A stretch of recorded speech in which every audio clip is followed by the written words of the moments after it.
BJP के राष्ट्रीय मोर्चे की 2 दिवसीय बैठक में शामिल होने के लिए बिहार पहुंचे राष्ट्रीय अध्यक्ष जेपी नड्डा कार्यकर्ताओं से किया संवाद। कहा, भारतीय जनसंघ और बीजेपी नेताओं ने किया स्वराज का सपना पूरा।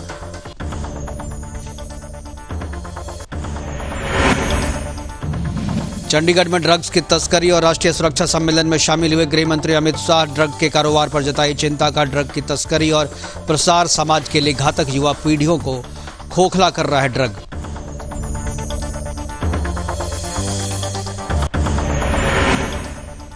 गुजरात मॉडल पर सीएम भूपेश बघेल का तंज। कहा, अब गुजरात मॉडल की चर्चा तक नहीं होती, देश की सारी परिसंपत्तियां बिक रही है, बेरोजगारी और गरीबी में हो रही है वृद्धि।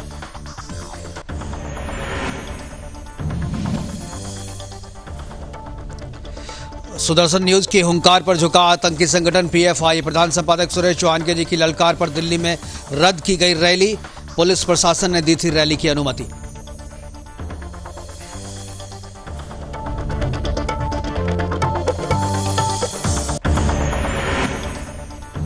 और कश्मीर के बारामूला में आतंकियों और सुरक्षा बल के बीच मुठभेड़, एनकाउंटर में मारा गया एक आतंकी, 2 जवान घायल, घायलों का किया जा रहा है इलाज।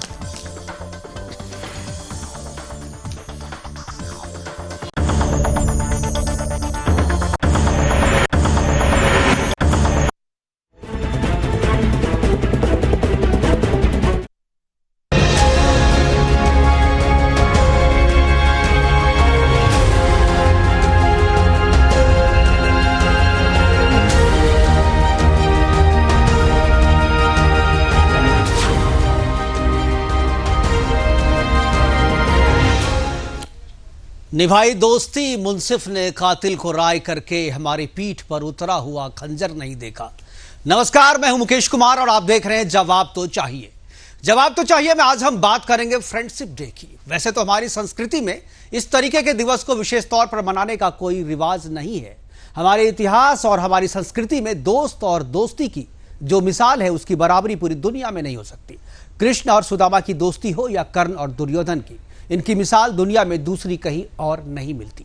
लेकिन आज हम चर्चा कृष्ण और सुदामा या कर्ण और दुर्योधन की नहीं करेंगे। आज हम चर्चा करेंगे दोस्त और दोस्ती की हत्या पर जश्न मनाने वाले कौम की, उस कौम की जो दोस्ती करता ही है दोस्त की हत्या करने के लिए, चाहे वो लब जिहाद के नाम से हो या नुपुर शर्मा के समर्थन के नाम पर या फिर मजहब के नाम पर। अमरावती के उमेश कोहली की हत्या करने वाला यूसुफ खान स्वर्गीय उमेश का 16 वर्ष पुराना दोस्त था। उमेश ने अपनी तरह से दोस्ती का हर फर्ज निभाया, उसके सुख दुख में साथ देने के साथ साथ पैसों से भी उसकी मदद की। लेकिन हत्यारे यूसुफ खान ने उमेश पर छुरी चलाने से पहले एक बार भी दोस्ती के रिश्ते की परवाह नहीं की। उदयपुर में किशन लाल की हत्या में भी उसका मित्र और पड़ोसी शाहिद की भूमिका थी। शाहिद ने किशन लाल को फेसबुक पर पोस्ट के बाद जान से मारने की धमकी दी और उसी ने कातिल रियाज के व्हाट्सएप ग्रुप पर किशन लाल की पहचान सार्वजनिक की। कर्नाटक के प्रवीण की हत्या के पीछे भी उसके दोस्त और उसके साथ काम करने वाले रेहान ही है। दिल्ली का रिंकू शर्मा हो, अंकित तिवारी हो या हो कर्नाटक का हर्षा, हर दोस्त की हत्या के पीछे हत्यारा उसी गद्दार कौम का है।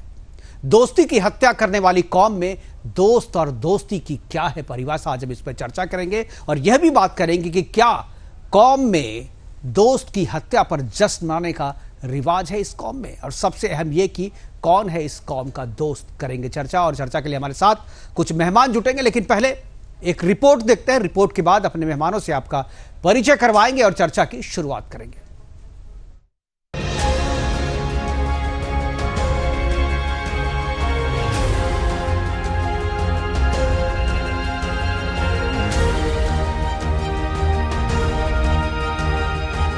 व्यक्ति को प्रत्येक रिश्ता अपने जन्म से ही प्राप्त होता है। अन्य शब्दों में कहें तो ईश्वर पहले से बना के देता है, पर दोस्ती एक ऐसा रिश्ता है जिसका चुनाव व्यक्ति स्वयं करता है। सच्ची मित्रता रंग रूप नहीं देखती, जाति धर्म नहीं देखती, ऊंच नीच, अमीरी गरीबी तथा इसी प्रकार के किसी भी भेदभाव का खंडन करती है। आमतौर पर यह सिर्फ हिंदुओं के द्वारा ही दोस्ती करते समय पाया जाता है, पर एक खास वर्ग के लिए हिंदू मात्र काफिर है, जिसकी संपत्ति और महिलाओं पर इन जिहादियों की नजर बनी रहती। हिंदुस्तान के अंदर ऐसे कई मामले सामने आए हैं जिसमें पहले काफिर से दोस्ती की गई और फिर उसकी हत्या। आपको बता दें कि राष्ट्रवादी हिंदुओं की हत्याओं में मृतक के दोस्तों पड़ोसियों और सहकर्मियों के ही साजिश में शामिल होने के मामले सामने आए हैं। विश्वासघात की ये खबरें भारत की उस गंगा जमुनी तहजीब की पोल खोलकर रख देती है, जिसे कई दशकों से भारत की आत्मा के तौर पर प्रचारित किया जाता रहा। इसे स्कूलों कॉलेजों में खूब पढ़ाया गया और सिखाया भी गया।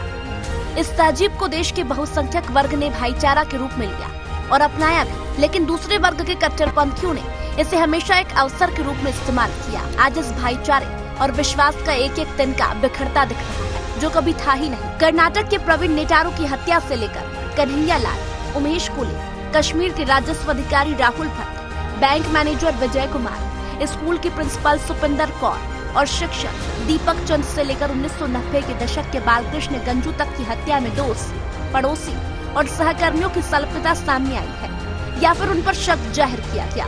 कर्नाटक में बीजेपी युवा मोर्चा के नेता प्रवीण नेटारू की हत्या के सिलसिले में शफीक बेल्लारे और जाकिर सावनूर को गिरफ्तार किया गया। शफीक के अब्बू इब्राहिम मृतक प्रवीण की दुकान में काम कर चुके हैं और इनका एक दूसरे के घर भी आना जाना था। कन्हैया लाल की हत्या में भी उसके जानने वालों का हाथ था। कन्हैया लाल जिन पड़ोसियों को अपना दोस्त और मददगार मानता था, उसी में से एक नाजिम ने उनकी रेकी की थी। इसी तरह नुपुर शर्मा का समर्थन करने वाले महाराष्ट्र के अमरावती के फार्मासिस्ट उमेश कोले की हत्या में भी उनके दशकों पुराने दोस्त डॉक्टर यूसुफ शामिल थे। उमेश के परिवार ने कई बार यूसुफ के परिवार की मदद की थी। हिंदुस्तान को दो टुकड़ों में बांटने वाले मोहम्मद अली जिन्ना की उस शादी को कौन नहीं जानता, जिसे उन्होंने अपनी ही दोस्त सरदिन शौकी नाबालिग बेटी के साथ अंजाम दिया था।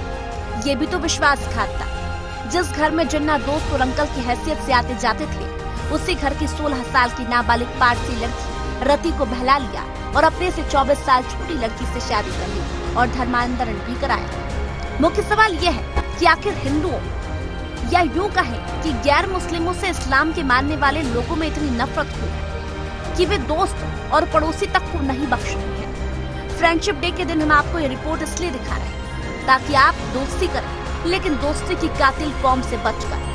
Bureau report, Sudarshan news.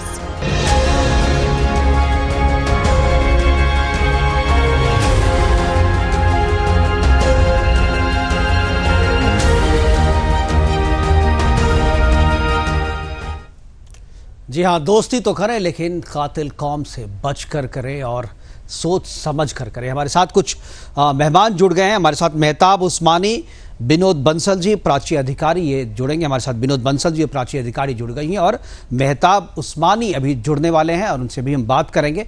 हमारे दोनों जो मेहमान जुड़ गए हैं उन दोनों मेहमानों का स्वागत है और चर्चा की शुरुआत जो है मैं विनोद बंसल जी से करना चाहूँगा। विनोद जी, ये जो लगातार एक के बाद एक घटनाएं आ रही हैं, ये आपको भी पता है, मुझे भी पता है और आपने भी वो लिस्ट देखी है और आपने खुद भी इस पे काफ़ी काम किया है। मैं आपसे जानना चाहूँगा कि आखिर इस कौम में ऐसी क्या चीज़ है कि ये किसी को बर्दाश्त नहीं कर सकते? क्या इनसे दोस्ती करना भी अपनी जान देने के बराबर है? और इन सब चीज़ों से निपटे कैसे और कैसे लोगों को बताएं कि भाई दोस्ती करो लेकिन इस कौम से ना करो?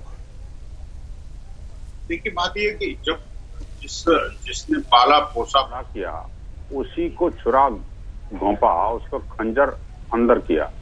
ये जो प्रकृति, प्रवृत्ति और संस्कृति है वो आज की नहीं है।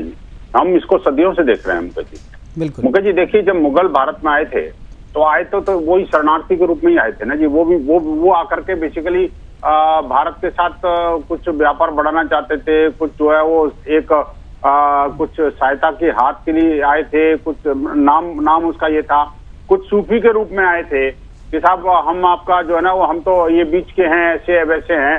आप देखिए कि जो जब आते हैं, दुनिया का एक उसूल है, जब आते हैं तो ये शरणार्थी के रूप में आते हैं और जब बढ़ जाते हैं तो फिर ये शरणार्थी बना देते हैं। वहाँ के जो स्थानीय समुदाय को जो शरणार्थी बना देने का इनका जो पुराना एक ढर्रा और उनकी रीति नीति रही है। जैसे कि आपने रिपोर्ट में बताया था, स्वयं मोहम्मद अली जिन्ना ने किस तरह का व्यवचार किया था और वो जिन्ना के साथ ही जो एक तरह से आगे एक लगातार एक बड़ी श्रृंखला है। इसमें जो है ना, अगर आप लफ्ज़ियादियों की श्रृंखला कहो तो आप देखो कि ये जो है ना इतना धोखेबाज होते हैं कि धोखेबाजी की राह में मैं आपको कुछ नाम गिनाता हूँ कि अगर ये धोखेबाजी नहीं करते तो मेरठ का साकिब अमन क्यों बना, आगरा का इकराना रवि क्यों बना, रांची का रकीबुल रंजीत क्यों बना, सीकर का इमरान कबीर क्यों बना, बरेली का खालिद अमन क्यों बना, मेरठ का फैजल सोनू क्यों बना, और नौबस्ता का फतेह खान आर्यन बना, नवी मुंबई का तो अजमल जो अजय बन के जो है ना उसने लड़कियों को फंसाया। आप देखिए ये जो लिस्ट है मेरे पास, एक बड़ी लंबी लिस्ट है बिल्कुल, और इस लिस्ट के अंदर आप देखो सैकड़ों ऐसी कहानियां हैं जहां पर कि इस्लामिक जिहादियों ने अपना वेश बदलकर, अपना नाम छुपा करके, अपना रिलीजन और मजहब छुपा करके हिंदू समाज के साथ में न सिर्फ धोखा किया बल्कि धोखे का अंजाम खतरनाक जान लेकर के भी किया। जिस तरह से नृशंस हत्याओं और लफ्जियात का परिणति आतंकवाद से भी हुई है। आप देखिए केरल के अंदर अनेक ऐसी बेटियां हैं जो कि पहले इन जिहादियों के चंगुल में फंसी, फिर उसके बाद में उनको सीरिया तक ले जाया गया और उनको नर्क की राह में धकेल दिया गया। आप देखिए कि जो बेटी एक बार किसी जिहादी के उसमें हत्या चढ़ जाती है तो उसको या तो कहीं वैश्यावृत्ति के में धकेल दिया जाता है, उसको आतंकवाद में धकेल दिया जाता है, या फिर उसके बाद में उसका जीवन जो है नारकी जीवन जी जाते हैं, या फिर उसकी जान ले ली जाती है। ये कहानी है, अनगिनत कहानी है। मैं एक और दृष्टांत बताता हूँ आपको मुकेश जी। देखिए उत्तर प्रदेश की सरकार ने संभवतः 2019 के अंत में एक कानून बनाया था, इस एंटी लफ्जियात और एंटी धर्मांतरण विरोधी कानून। उस कानून के अगर प्रारंभ 1 वर्ष का डाटा निकाल के देखें तो आपको बड़ा ताज्जुब होगा कि उसमें कम से कम 150 से ज्यादा केसेस दर्ज हुए। उन 150 से ज्यादा केसेस में 440 लोगों को अभियुक्त बनाया गया। और मजे की बात यह है कि ये सरकारी आंकड़ा कहता है कि 440 में से लगभग 250 अभियुक्तों को उत्तर प्रदेश पुलिस ने गिरफ्तार कर लिया, और उसमें से लगभग 80% केसेस को 1 साल के अंदर उलट लिया। और उसमें से जो है 75% जो कहानियां थी वो हमारी जो है वो नाबालिग बेटियों की थी। और उसके ऊपर भी अगर आप ये कहो कि अगर आप कास्ट वाइज देखते हैं तो कास्ट वाइज उसमें अधिकांश बेटियां जो पीड़ित थी वो SC/ST समुदाय की थी। तो इसमें कई सारे एंगल इसमें सामने आते हैं। वो जिहादी एंगल तो है ही है, लेकिन मीम का नारा देने वाले जो लोग हैं वो भी सीधे सीधे इसमें एक्सपोज हो रहे हैं। तो एक हिंदू समाज को आज जो जिस फ्रेंडशिप डे की अब बात कर रहे हैं, फ्रेंडशिप डे हम तो नहीं मनाते, लेकिन मैं अपनी बेटियों को, अपने बेटों को और अपने समुदाय को ये आगाह जरूर करना चाहता हूं, इस फ्रेंडशिप डे के नाम पर या फ्रेंडशिप के नाम पर, दोस्ती के नाम पर कहीं आपके साथ तो धोखा नहीं हो रहा। आप भी जरा सिर्फ कलावा देख करके, सिर्फ माथे पर टीका देख करके, कोई भगवा वस्त्र देख करके या किसी का नाम हिंदू है ऐसा समझ करके छल में मत आइएगा, क्योंकि एक बार आप फंस गए तो जीवन नारकी, न सिर्फ जीवन नारकी बनेगा बल्कि आपको जान से हाथ भी धोना पड़ेगा। बिल्कुल। ये जो लिस्ट आपने विनोद बंसल जी आपने ये लिस्ट दिखाई है तो केवल लफ्ज़ जिहाद के, मुझे लगता है कि केवल लफ्ज़ जिहाद वाली लिस्ट है जो हम अभी लिस्ट अब दिखा रहे हैं। करीब हमारे पास जो है 100 से ज्यादा लोगों की वैसी लिस्ट है जो धोखे के शिकार हुए हैं इस कौम के द्वारा। पहले दोस्ती थी और दोस्ती में इनकी हत्या हुई है। इसमें कुछ लफ्ज़ जिहाद के भी लोग हैं और कुछ लोग वैसे भी है, जैसे उमेश कोल्हे को आप ले लिए, चाहे किशन लाल को आप ले लिए, चरिको शर्मा तो हालांकि लफ्जियात का वो शिकार हुआ था। तो इस तरीके की एक लंबी फहरिस्त अगर सारे नाम हम पढ़ने लगे तो प्रोग्राम का समय जो है वो कम पड़ जाएगा। हमारे साथ प्राची जी हैं। प्राची जी, आप तो जिस लाइन से, आप फिल्म लाइन की ही मैं बात करूंगा कि गंगा जमनी तहजीब, राम रहीम की चर्चा अक्सर फिल्मों और किताबों के जरिए जो है एस्टैब्लिश करने की कोशिश की जाती है और एक दोस्ती की मिसाल दी जाती है कि भाई ये कौम और वो कौम, दो अलग अलग कौमों के अगर पात्र हैं, और सलीम की दोस्ती राम से बहुत अच्छी है और आगे जाकर के राम जो है वो सलीम को बचाता है और फिर सलीम जो है राम को बचाता है। फिल्म जो है दो एंड हो जाती है, लेकिन फिल्म के बाद जो सच्चाई हमारे समाज में सामने आती है वो बिल्कुल आंख खोल देने वाली है। जो सच्चाई आज उमेश कोल्हे की है और जो कन्हैया लाल की है। मैं आपसे जानना चाहूंगा कि ये जो चीजें हो रही है, क्या आपको लगता है इसमें फिल्मों का भी हाथ है, साहित्य का भी हाथ है और म्यूजिक का भी हाथ है? अभी एक जो गाना एक कव्वाल है उनका एक ये वायरल हो रहा है वीडियो, हाँ उनका एक वीडियो वायरल हो रहा है कि वो कह रहे हैं कि भाई काफिरों को अपने घर में मत बुलाना, तो मुसलमान हो, और खुलेआम वो गाना जो है वो चल रहा है और वर्षों से लोग सुनते आ रहे हैं। लोगों को शायद काफिर का मतलब नहीं पता था, मतलब पता चला है तो उसको जो है लोग बंद कर रहे हैं या उससे घृणा कर रहे हैं। प्राची जी, मैं आपसे जानना चाहूंगा क्या फिल्म जो है वो ज्यादा जिम्मेदार है, फिल्म इंडस्ट्री जो है वो जिम्मेदार है इस तरीके की दोस्ती करवाने में और फिर हत्या करवाने में?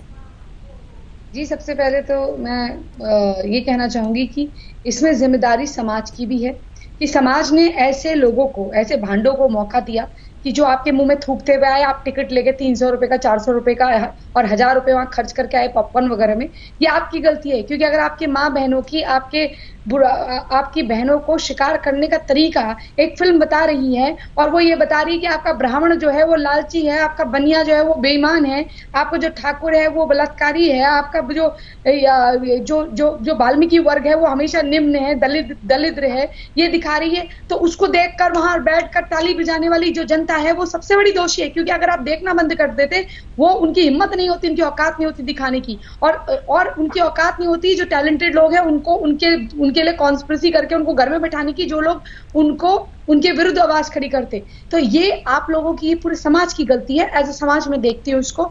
रही बात, जैसे कि हमारे दूसरे पैनलिस्ट बोल रहे थे, देखिए सीरिया मोसूल में आज तक जो लड़कियां गई हैं और किसी को ये गलत फहमी हो कि हाँ ये बेचारी उनकी बेटियां, उनको लाना है, मैं आपको पहले बता दूं, जो खुद आना चाहे वो अलग बात होती है, आप किसी को धर्म थोप नहीं सकते। उनको कोई गलत फहमी नहीं है, उनकी लड़कियां बचपन से ट्रेंड हैं, उनको पता है वो कितने बच्चे पैदा करने हैं। उनसे ये पूछा जाता है क्या तुम अपने शौहर को दूसरी शादी करने दोगी? तो पॉपुलेशन जिहाद उनको घर से सिखाया जा रहा है, उनको कोई गलत फहमी नहीं है। उनके यहाँ छोटी छोटी बच्चियों के वीडियो में आपको दिखा सकती हूँ जिसमें उनके साथ शोषण हो रहा है, उनको बचपन से प्रैक्टिस कराई जा रही है। और क्या वो लोग नहीं देख रहे होंगे, दादाजी एक बच्ची के साथ कुछ कर रहे हैं, उसको बोल रहे 6 साल की बच्ची 2 रुपए के लिए उसको अपने अंडरवेयर में हाथ दिलवा रहे, तो उसके बाद क्या 200 रुपए में कल उसको धंधा नहीं कर पाएंगे?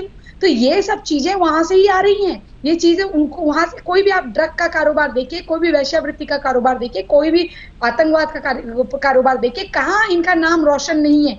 ये कहते हैं कि हम इन्हें बदनाम कर रही है, तो खुद ही आपस में, और आप रहे कहते हैं दोस्ती, मुसलमान कोई गलत फहमी में नहीं है, इनके बीच में रह के मैंने इतना जाना है। आप, हमारी गीता कहती है साम दाम दंड भेद से शत्रु को हराओ, अपनी रक्षा करो, लेकिन वो लोग कहते हैं कि साम दाम दंड भेद से खंजर भोंक को आपके घर में एंट्री करो। वो तो करेंगे। उनके वहां कोई ना उम्र की सीमा है, ना जन्म का बंधन है।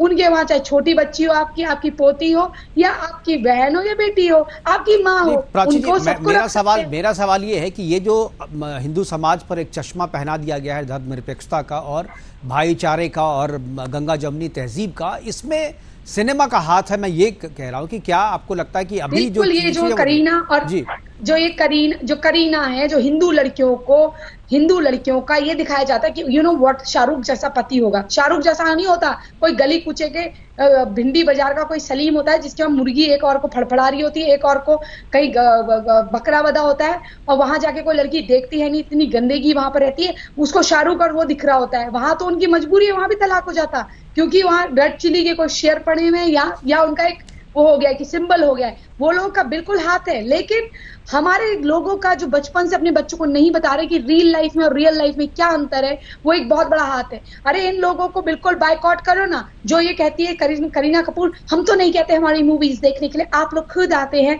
जब वो ऐसे स्टाइल मार के बोल रही हो तो उसको दिखाओ ना उसकी औकात। वो जो इतना बड़ा उनका आरके स्टूडियो या इतने स्टूडियोज हैं जो आपके पैसों से बनाए हुए हैं, वो आप ही के मुंह पे थूकने का काम कर रहे हैं, वो आप ही को नीचा दिखा रहे हैं, बच्चों के नाम वो रखे जा रहे हैं जो हमारे कातिल रहे हैं, तो वो आपको एडमायर कर रहे हैं। आज तक किसी और मुसलमान ने तैमूर नहीं रखा, लेकिन करीना ने रखा, और उन्होंने एक हिंदू औरत के बच्चे, एक हिंदू महिला से शादी करके जानबूझ के नाम रखवाया। मतलब वो आपकी बहन बेटी से शादी करके ये दिखा रहे हैं कि देखो हम तुम्हारे सीने पे पैर रखकर तुम्हारी लड़की को अपने वहां लाकर औलाद भी पैदा करेंगे और उसका नाम वो रखेंगे जो तुम्हारा कातिल रहा है। तो वो चीज आपके मुंह पर वो कर रहे हैं, लेकिन आप लोग हैं मान नहीं रहे। अरे बिल्कुल ये इंडस्ट्री को खत्म करिए ना आप। क्या ये पिक्चर देखने से कुछ हो जाता है? क्या पिक्चरें आपके समाज का आईना है? लोग कहते हैं पिक्चर समाज का आईना, पिक्चरें कोई समाज का आईना नहीं है जब तक वो सच्चाई ना दिखाएं। जो पिक्चर सच्चाई दिखाएगी वही आईना होगी। ये आपको तय करना है कौन सी फिल्म आईना है और कौन सी फिल्म आईना नहीं है। ये फिल्में कोई आईना नहीं है जो आपको आपके कातिलों, आपके पूर्वज के कातिलों का महिमा मंडन करते हुए दिखाती है। ये कोई भी आपका आइडल नहीं है, कोई भी कुछ नहीं है। ये बाजारू, ये पैसों के लिए अपने दीन ईमान को बेच। पत्नी कहती है कि माय बॉडी माय राइट, जिसको पत्नियों को सिखा रही है कि जो करना करो, जिसके साथ सेक्स करना करो, क्योंकि तुम्हारी बॉडी तुम्हारा राइट है। एक पति बता रहा है कि मैं नंगा हूं, मैं नंगा हो रहा हूं तो मैं कुछ भी करूं, मेरे को नंगा होना बहुत अच्छा लगता है। तो यहाँ आपको ये सीखने को मिल रहा है, आप ये दिखाएंगे। एक वो कह रहा है कि बाउंड्री प्राची जी, आज मैं बात कर रहा हूँ फ्रेंडशिप डे पे, और मैं इस बात पे कर रहा हूँ कि इस कौम की दोस्ती कितनी खतरनाक होती है। और इस यहाँ अगर आप दोस्ती करेंगे, क्योंकि जितनी भी हत्याएं हुई हैं अभी, धर्म के नाम पे हो, नुपुर शर्मा के नाम पे हो या लव जिहाद के नाम पे हो, हर दोस्ती और हर हत्या के पीछे जो है दोस्ती रही है, और जो हमेशा जो कातिल है वो उसी कौम का रहा है। हमारे साथ श्रवण पांडे जी भी जुड़ गए, उनसे मैं बात करूंगा और इनसे उनकी राय ले। श्रवण जी, सबसे पहले स्वागत है आपका। ये जो कौम है, जो फ्रेंडशिप डे के दिन आज हम चर्चा कर रहे हैं कि जितनी भी हत्याएं हुई हैं नुपुर शर्मा मामले के बाद, या मजहब के नाम पर या लव जिहाद के नाम पर, इन सारे के बैकग्राउंड में अगर आप जाएंगे तो आपको लगेगा कि पहले दोस्ती करी, पहले संबंध बनाए, और उसके बाद फिर उसकी हत्या कर दी। और हत्या करने वाला जो है हमेशा मुस्लिम रहा है, और हत्या जिसकी हुई है वो हमेशा हिंदू रहा है। तो कैसे यकीन करें इस कौम पे आज फ्रेंडशिप डे के दिन, आज दोस्ती, इस दोस्ती को किस रंग से या किस नजरिए से देखते हैं आप? मुकेश जी, देखिए जिस तरह से वाकई में, लेकिन ये जो अभी प्राची जी की मैं बात सुन रहा था, मुझे तो ऐसा लग रहा था कहीं एक बच्चेपन का जो होता है ना कि मानसिक संतुलन खराब हो जाता है, क्या जवाब दिया जा रहा है, क्या वाकई मुद्दे हैं जो नफरत का, आखिर ये बीज कौन बो रहा है, ये सबसे पहले जानना जरूरी है। इस देश में जो नफरत फैलाया जा रहा है, कहीं ना कहीं वो एक एजेंडे के जरिए हिंदू और मुसलमान को लड़ा के अपनी राजनीतिक सियासत करना चाह रही है पार्टी भारतीय जनता पार्टी।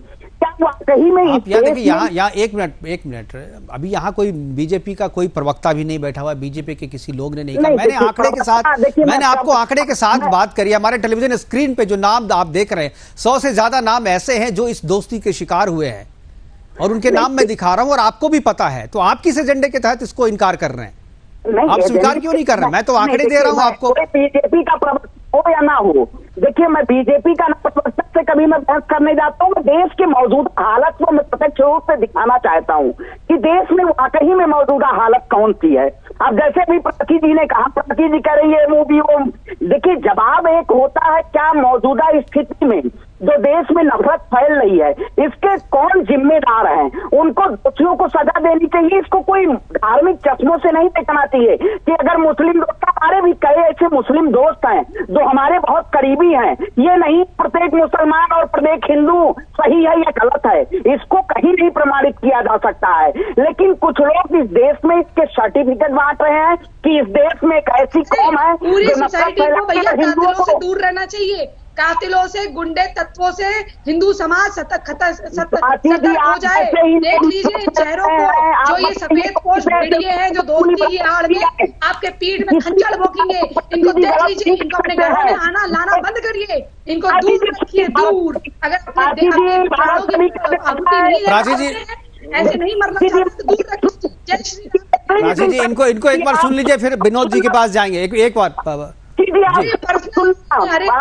प्राची जी, एक मिनट, बारी बारी से प्राची जी, बारी बारी से जी। प्राची जी देखिए, सुनने की क्षमता, समाज को दूषित करने वाली आप वो है, समाज को दूषित कर रही है आप, देश की भावना को।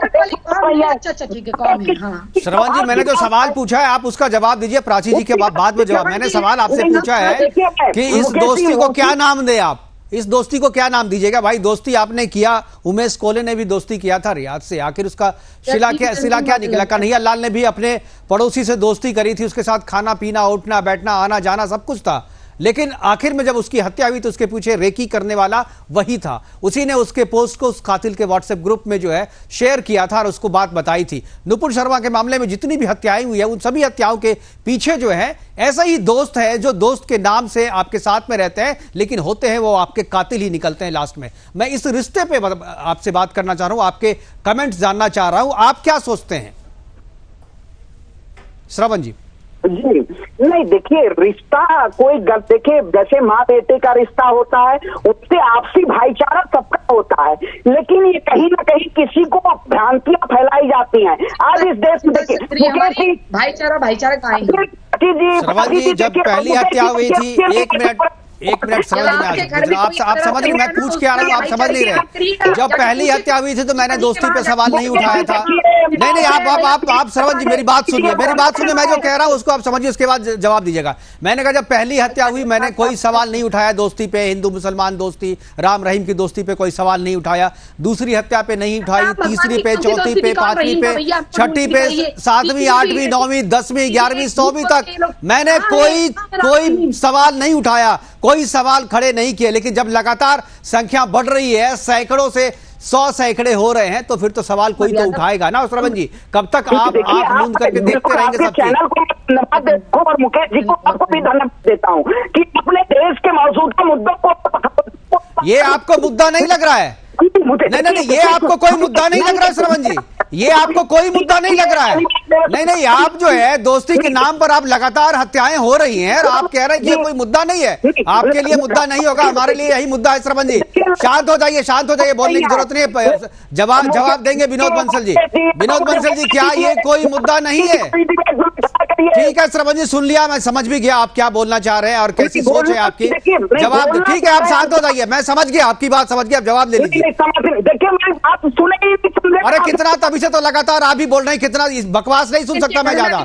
चलिए श्रवण जी, आपके घर में जब ठीक है, विनोद बंसल जी जवाब दीजिए, क्या ये मुद्दा नहीं है? लगातार दोस्ती के नाम पर एक कौम दूसरे कौम की हत्या किए जा रही है, एक के बाद एक हत्याएं हो रही है, सब दोस्ती के नाम पे हो रही है, दोस्ती के आड़ में हो रही है, और हम इसकी बात में ना करें, हम इसकी चर्चा भी ना करें? वाह श्रवण जी, बहुत अच्छा। मुकेश जी बात यह कि देखिए, मुझे लगता है कि आपके किसी गैस कोऑर्डिनेशन डिपार्टमेंट ने आपने इन गैस को, महामहिम को बिठाने से पहले इनका इंट्रोडक्शन नहीं पूछा लगता मेरे को। आपने इनके नाम के आगे लिखा हुआ सामाजिक कार्यकर्ता, इसमें एक आ और ऐड करना है, इसमें इसको लिखना है असामाजिक कार्यकर्ता। बेसिकली जो समाज के बारे में चिंतन न रखता हो, जो सृष्टि के बारे में सोचता न हो, जो बहन बेटियों की इज्जत के बारे में कोई चिंता न हो, जो मानवता और मानवीयता का कोई अर्थ नहीं समझता हो, उसको फिर सामाजिक कार्यकर्ता नहीं कह सकते, उसको तो असामाजिक प्राणी ही कह पाएंगे और इससे अलावा नहीं कह सकते। मैं एक बात कहना चाहता हूँ, देखिए कुछ नाम आपने गिनाए, कुछ नाम मैं भी गिनाता हूँ आपको। देखो ये जो माता हैं, इनको पूछिएगा कि आखिरकार जुलाई 2021 में झालावाड़ में कृष्ण वाल्मीकि की हत्या किसने की? अगस्त 2021 में जयपुर में खेमचंद महावर की हत्या किसने की? सितंबर 2021 में अलवर के योगेश जाटव की हत्या किसने करी? सितंबर में ही अलवर के ही एक संपत वैरवा की हत्या किसने की?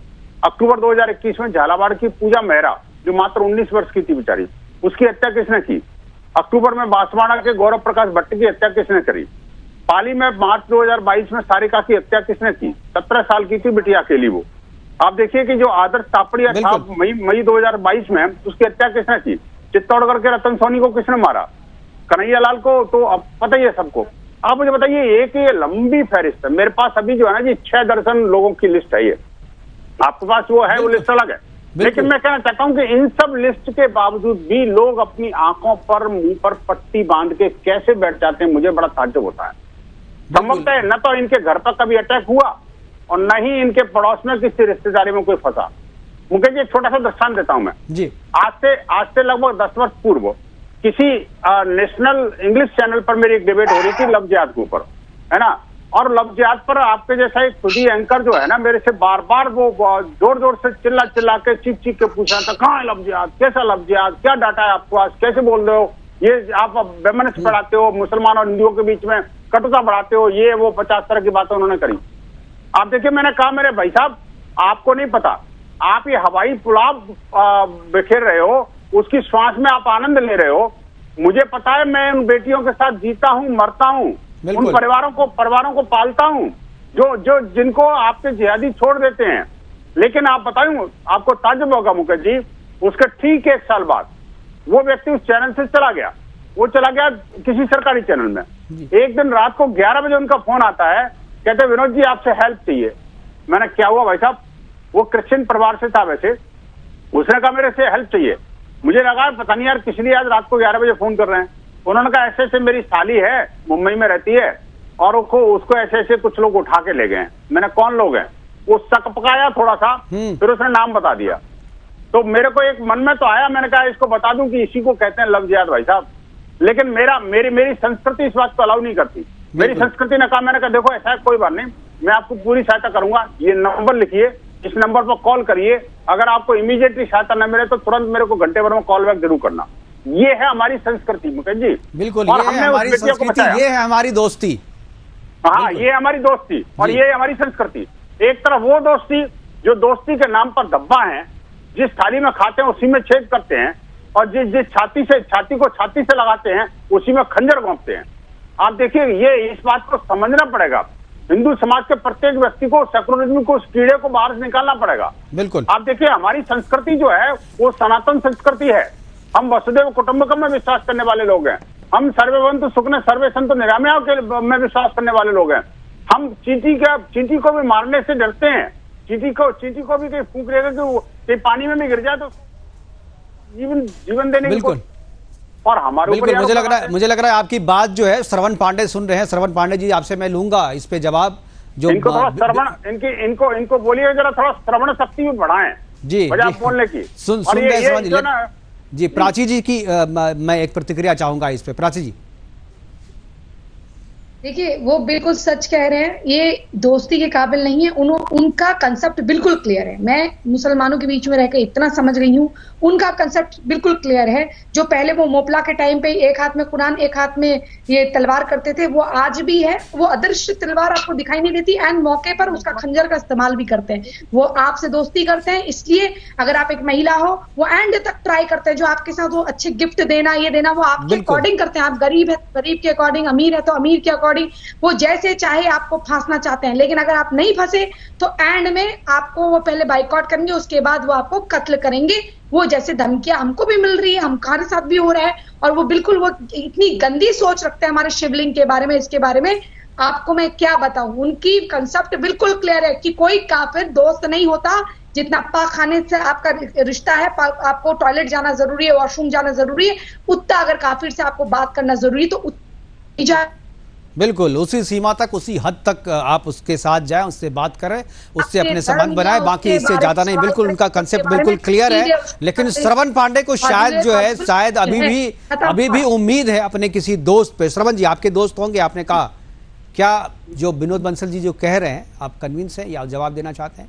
देखिए मुकेश जी, विनोद बंसल जी लोरी सुना रहे हैं। शायद वो सच को कहीं में एक धार्मिक चश्मे से देखना चाहते हैं, और उन्होंने कहा कि शायद श्रवण को श्रवण शक्ति रखने की जरूरत है। तो श्रवण के पास श्रवण शक्ति भी है और वक्ता की भी शक्ति है। मैं सच को प्रतिष्ठित करता हूँ, झूठ पे लीपापोती नहीं करता हूँ मैं। ठीक है, तो इसमें झूठ क्या है श्रवण जी? आप जो आंकड़े उन्होंने दिए, जो नाम उन्होंने गिनवाए, क्या वो गलत है? बिहार में देखिए, मुसलमानों द्वारा महादलित बस्ती को जलाया गया था और कहा था कि एक मिनट प्राची जी बारी बारी से मैं किसी के में इंटरेस्ट नहीं करता हूँ। हाँ ठीक है, प्राची जी को भी इंटरेस्ट करने का वो नहीं है। ठीक है, आप बोलिए। आप प्राची जी बीच में आ जाएंगी तुरंत, तो हमारी नहीं आप बोलिए। नहीं, अब सुन रही है वो, बोलिए।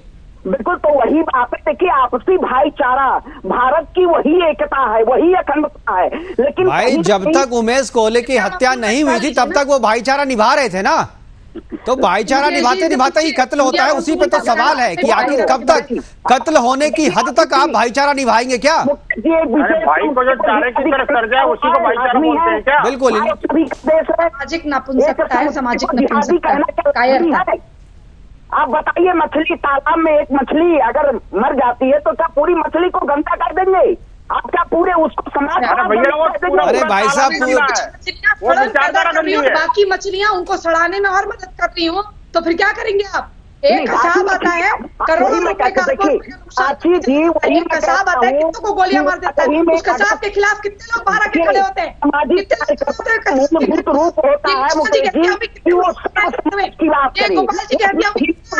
निकिता तोमर कहती हमारी बेटी है, उल्टा कहा गया कि धर्मांतर कर लेती, बच्चा थी, फालतू की बातें कर रहे हैं। यहाँ पर आपके घर में देखिए,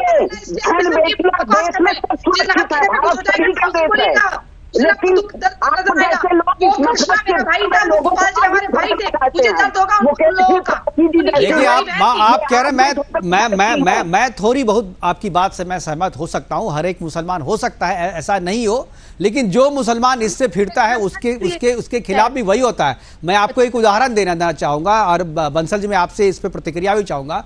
राम प्रसाद बिस्मिल और अशफाकुल्ला खान की दोस्ती बहुत अच्छी थी, और उनकी दोस्ती की मिसाल दी जाती है। और जो असली जो कहते हैं जो भाईचारा राम रहीम वाली परंपरा, मुझे लगता है कि राम प्रसाद बिस्मिल और अशफाकुल्ला खान के बीच में थी। लेकिन अशफाकुल्लाह खान जब अंडरग्राउंड थे और एक अपने पठान मित्र के पास गए थे तो उनकी भी वहां पर जो है मुखबिरी कर दी थी उस पठान मित्र ने, और उसके बाद वो गिरफ्तार हुए थे, फिर उनको फांसी हो गई थी। यानी अगर आप इससे अलग जाते हैं तो आपको भी यही चीजें भुगतनी पड़ेगी। मैं ये नहीं कहता जो आप कह रहे हैं, लेकिन ये बात है कि अब वो चीजें नहीं है, अब धीरे धीरे सारी चीजें बदल गई हैं। अब अगर आप दोस्ती करते हैं तो आपको इसका रिस्क भी जो है, रिस्क फैक्टर को भी जान लेना होगा। और ये जो भाईचारा है ये एक तरफ से चलता है, दोनों तरफ से नहीं चलता है। विनोद बंसल जी।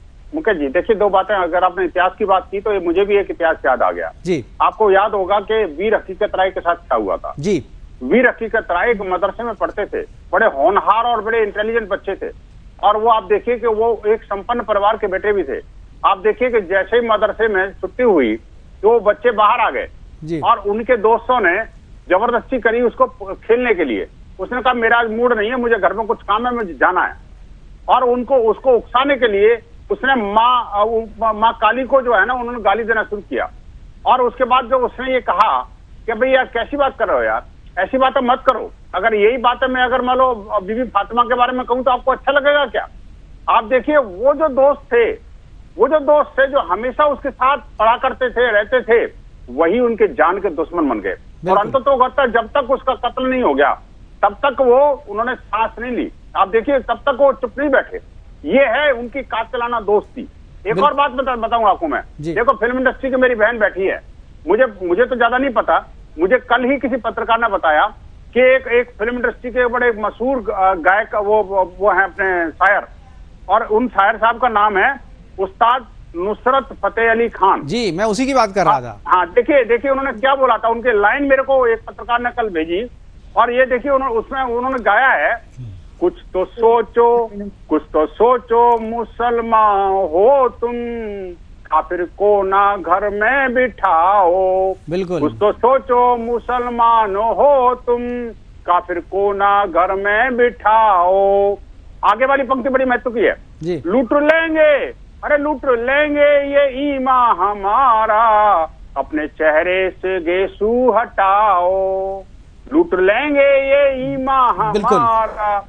आप देखिए कि ये सोच उस शायर की है जिसने जीवन भर हिंदू समाज के लोगों के बीच में फिल्म को प्रमोट किया और आज भी हिंदू का एक बहुत बड़ा वर्ग जो है इनका फैन है और इनके गाने को सुनना पसंद करता है। लेकिन आज जब ये चीजें हमारे सामने भी ये चीजें आई थी यहाँ पे, और ऐसी बहुत सारी चीजें हैं जिन पर अभी बात अगर चर्चा अगर चलने लगे तो मुझे लगता है समय कम पड़ जाएगा, और हमारे पास आज समय सही में कम पड़ गया है।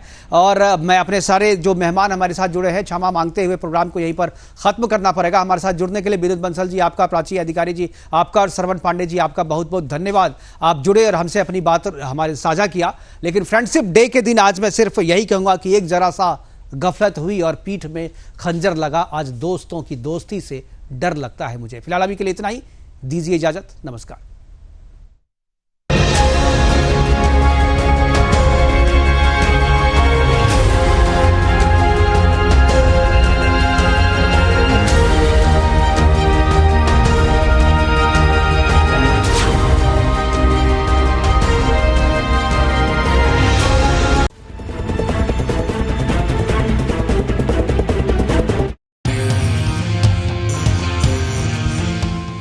मंजिलें हों चाहे जितने, पर राह सबकी एक।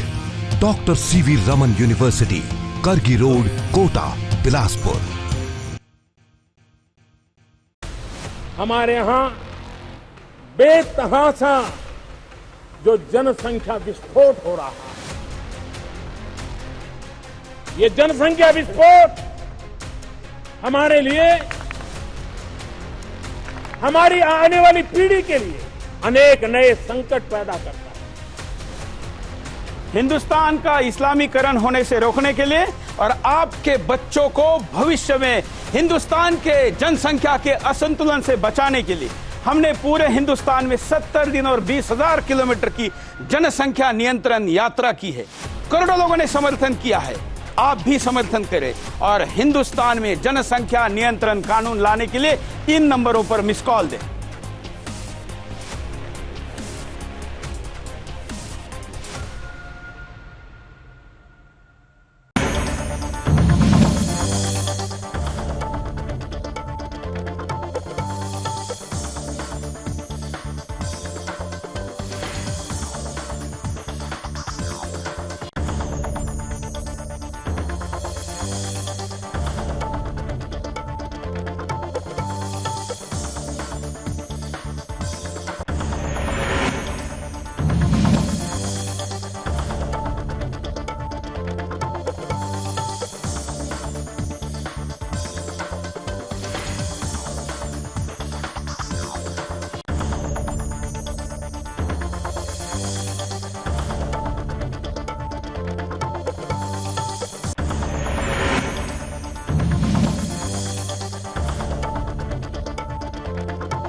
बनने के बाद पहली बार महाराष्ट्र दौरे पर निकले हैं सीएम एकनाथ शिंदे।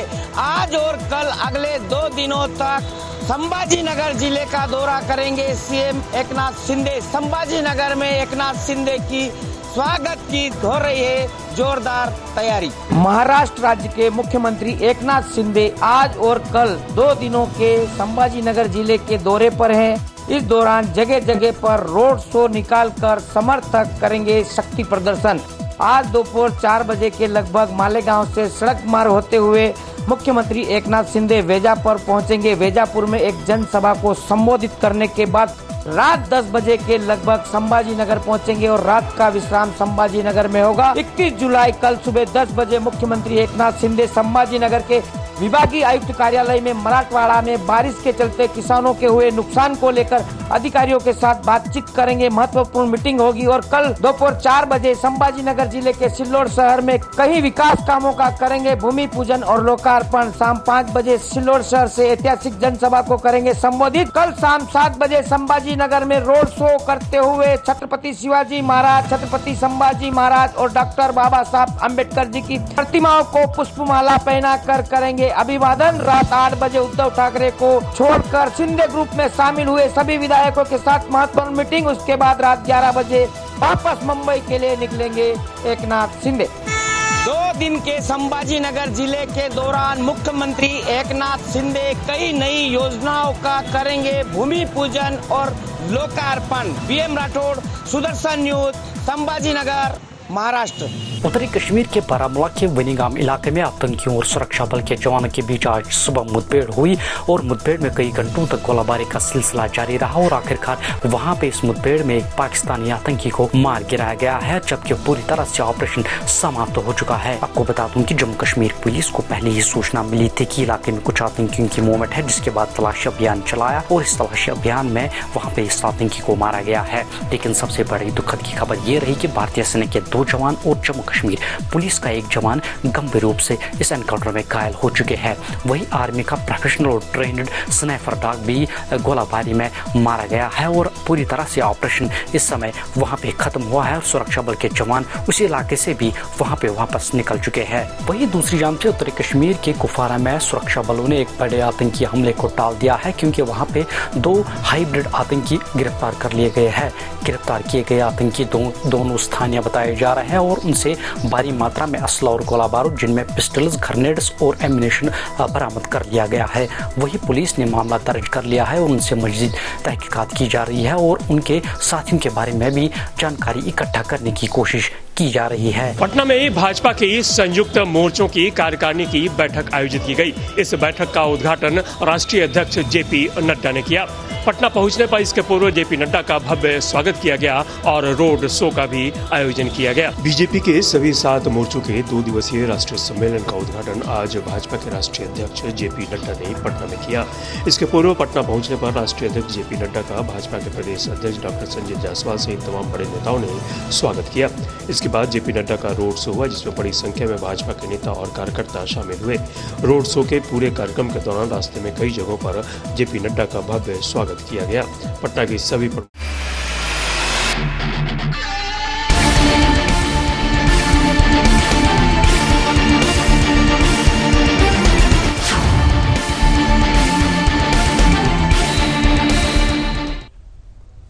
नमस्कार, बहुत स्वागत है आप सभी का हमारे खास प्रोग्राम में। मैं हूं आपके साथ संभव गुप्ता। मुख्यमंत्री मनोहर लाल खट्टर मादक पदार्थों की तस्करी और राष्ट्रीय सुरक्षा के विषय पर उत्तरी राज्यों के मुख्यमंत्री सम्मेलन में वो पहुंचे और अबू धाबी के सम्मेलन की अध्यक्षता केंद्रीय गृह मंत्री अमित शाह ने की।